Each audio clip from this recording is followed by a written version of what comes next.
Saya kira belum apa-apa DPR sudah mau mencoba otoriter. Sejak kapan mereka punya hak untuk melarang anggota DPR untuk bersuara tentang apapun? Iya. Ya, belum apa-apa sudah otoriter begitu. Apalagi Komisi 3 atau MKD, silakan. Saya sebagai anggota DPR RI punya kewajiban menurut undang-undang melakukan edukasi politik. Hak saya untuk melakukan itu. Kalau saya berbeda pendapat dengan dia, bukan berarti dia boleh sewenang-wenang manggil dan mengadili orang. Silakan dipelajari dulu. Ya, ada tahapan-tahapannya. Jangan belum apa-apa DPR sudah jadi lembaga sok kuasa. Ya, saya kira fenomena parcok ini sudah dibicarakan di mana-mana. Ya, kalau mau manggil saya silakan panggil dulu itu yang namanya bocor halus, Tempo. Coba mereka investigasi mendalam baru panggil saya. Kalau dia panggil saya tanpa panggil dan dalami masalah ini di publik, saya kira itu otoriter namanya. Dan saya pasti lawan. Ya, jadi jangan sembrono menggunakan kekuasaan. Kekuasaan itu ada batasnya. Enggak, justru sebaliknya ya, apa yang disampaikan oleh segelintir orang terkait parcok dan lain sebagainya itu kami kategorikan sebagai hoax, ya. Dan ada juga anggota DPR yang menyampaikan hal tersebut. Orang tersebut bahkan sudah dilaporkan ke MKD, ya. Karena kami juga anggota MKD, ya. Orang tersebut sudah dilaporkan ke MKD. Kami ingin meminta keterangan beliau apa yang menjadi bukti, ya, apa yang menjadi dasar juga disampaikannya tuduhan tersebut. Namanya pilkada ini tidak hanya antar dua kubu, ya. Karena jadi hampir nggak mungkin Kapolri ya menggunakan institusinya untuk kepentingan kubu tertentu. Karena di setiap pilkada itu bisa terjadi mix, ya, antar kubu partai-partai politik, gitu kan. Di provinsi A misalnya partai A berkoalisi dengan partai B, di provinsi lainnya berseberangan, ya. Jadi secara logika nggak logis, ya. Dan kami minta sesama teman-teman anggota DPR, walaupun kita bebas berpendapat, tapi harus didasarkan pada bukti-bukti yang kuat, jangan hanya narasi-narasi, karena ini justrulah yang akan bisa menjadi situasi tidak kondusif. Saya dengar orang tersebut sudah dilaporkan di MKD. Kalau dilaporkan di MKD, prosedurnya tentu akan dipanggil, dimintai keterangan, dan diminta untuk membuktikan. Kalau tidak bisa membuktikan, tentu ada konsekuensinya, ya.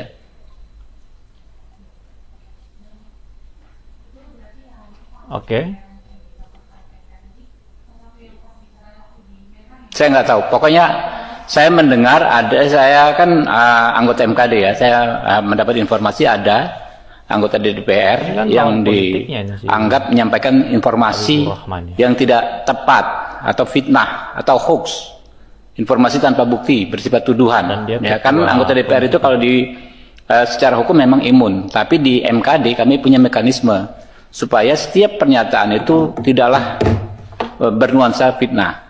Justru disitulah menerobos yang namanya imunitas anggota DPR tersebut. Memang tidak bisa dipersoalkan secara hukum, tapi tentu bisa Ya, teman-teman, saya lihat bahwa Partai PDI Perjuangan ini ya tidak main-main di dalam menyuarakan apa yang mereka anggap itu tidak benar, teman-teman.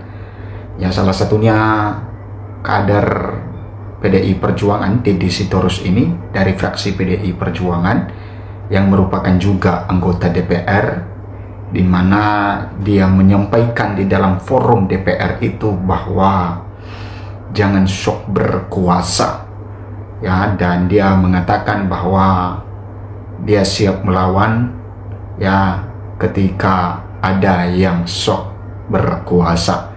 Nah, di sini kita menyadari bahwa PDI Perjuangan ini ya tidak main-main, ya, di dalam menyuarakan hal-hal yang benar, ya, karena ini terjadi perdebatan di DPR, teman-teman, tentang percok atau partai coklat ini yang sering disebut-sebut oleh Deddy Sitorus dan juga Sekjen PDI Perjuangan Hasto Kristianto. Dan sampai teman-teman ya atas percok dan atau partai coklat ini yang selalu disebut-sebut di dalam pilpres kemarin dan juga pilkada, maka ada isu bahwa Polri itu nanti dibawa ke Mendagri. Nah, jadi masih kita belum mengetahui apakah ini sudah diputuskan atau tidak teman-teman. Ya, silakan memberikan komentar Anda ketika ini sudah diputuskan. Ya, apakah sudah benar, sudah diputuskan bahwa Polri sekarang ya berada di bawah Kemendagri, bukan lagi ya berurusan dengan seorang presiden. Ya, sama seperti TNI di bawah Kemenkumham. Oke. Di sini dikatakan teman-teman, ya PDIP ingatkan DPR tak otoriter ke legislator yang bicarakan isu partai coklat. Nah, ini salah satu ketegasan dari Deddy Sitorus teman-teman, yang merupakan juga dia seorang DPR, dan dia mengingatkan DPR ya tak otoriter ke legislator ketika menyampaikan isu-isu, menyampaikan hal-hal yang diduga terjadi. Nah, Ketua DPP PDI Perjuangan yaitu Deddy Sitorus menanggapi kritik terhadap dirinya dan sejumlah anggota DPR RI yang kerap membahas istilah partai coklat yang pada pilkada serentak di tahun 2024 ini. Ya, kita juga mendengarkan teman-teman, ya partai coklat ini sejak pilpres kemarin sampai di pilkada ini ada istilah percok, partai coklat. Nah, ia menilai tudingan bahwa isu tersebut adalah hoax serta rencana pemanggilan anggota DPR yang menyuarakan partai coklat oleh Majelis Kehormatan Dewan (MKD) merupakan bentuk pembatasan kebebasan berpendapat. Nah, saya kira belum apa-apa DPR sudah mencoba otoriter. Sejak kapan mereka punya hak untuk melarang anggota DPR untuk bersepakat tentang apapun?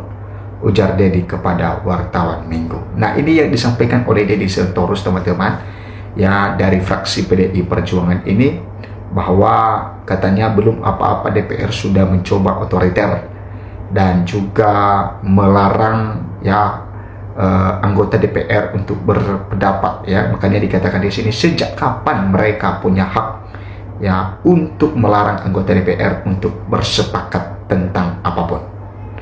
Nah, diketahui teman-teman bahwa partai coklat merujuk pada dugaan pengerahan aparat kepolisian untuk kegiatan politik elektoral di Pilkada 2024. Nah, itu yang disebut-sebut oleh partai PDI Perjuangan tentang partai coklat atau percok.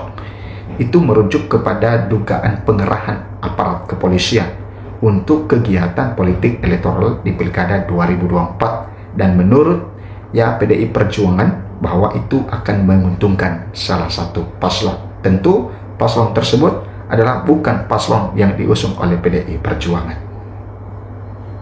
Nah, anggota DPR RI dari fraksi PDIP yaitu Deddy Sitorus menegaskan bahwa fenomena partai coklat telah menjadi perbincangan luas di berbagai kalangan. Ya, memang teman-teman, ya partai coklat memang sering dibicarakan di forum ya nasional, di TV nasional pun itu dibicarakan, dan bahkan tidak segan-segan lagi ya orang membicarakan mengenai kepolisian, ya masyarakat membicarakan hal tersebut.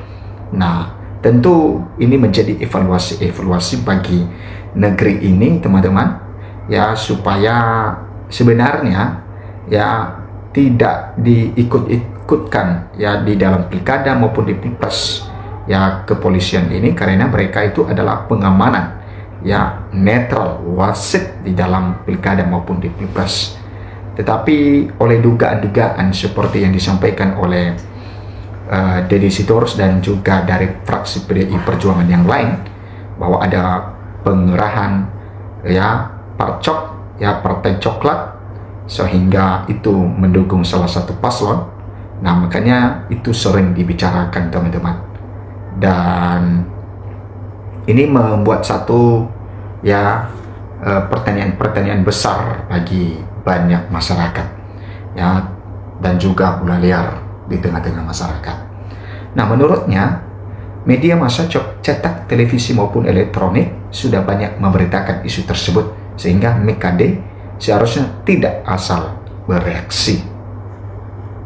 Nah, jangan belum apa-apa DPR sudah menjadi langganan sok kuasa, ya. Saya kira fenomena partai coklat ini sudah dibicarakan di mana-mana, ya, ibunya. Nah, kalau dia panggil saya tanpa mendalami masalah ini di publik, saya kira itu otoriter namanya. Jadi jangan sembrono menggunakan kekuasaan. Kekuasaan itu ada batasnya, tegas Dedi. Nah, ini ya, ketegasan Deddy Sitorus ini, teman-teman, sangat luar biasa sekali. Dia mengatakan bahwa ya, saya kira itu otoriter namanya kalau ya memanggil saya tapi tidak mendalami permasalahan di publik terhadap apa yang saya sampaikan. Itu menurut dari Deddy Sitorus, sehingga ya jangan dia memberikan peringatan bahwa jangan sembrono menggunakan kekuasaan, karena kekuasaan itu ada batasnya, katanya. Nah, Deddy menekankan bahwa tugas legislator adalah memberitakan edukasi politik kepada masyarakat. Ia pun mengingatkan MKD tidak gegabah dalam mengambil keputusan tanpa terlebih dahulu mendalami persoalan. Politikus PDIP juga mengingatkan agar setiap proses di MKD, termasuk tindak lanjut setiap aduan, dilakukan sesuai prosedur yang benar. Ya, apalagi Komisi 3 atau MKD, silakan.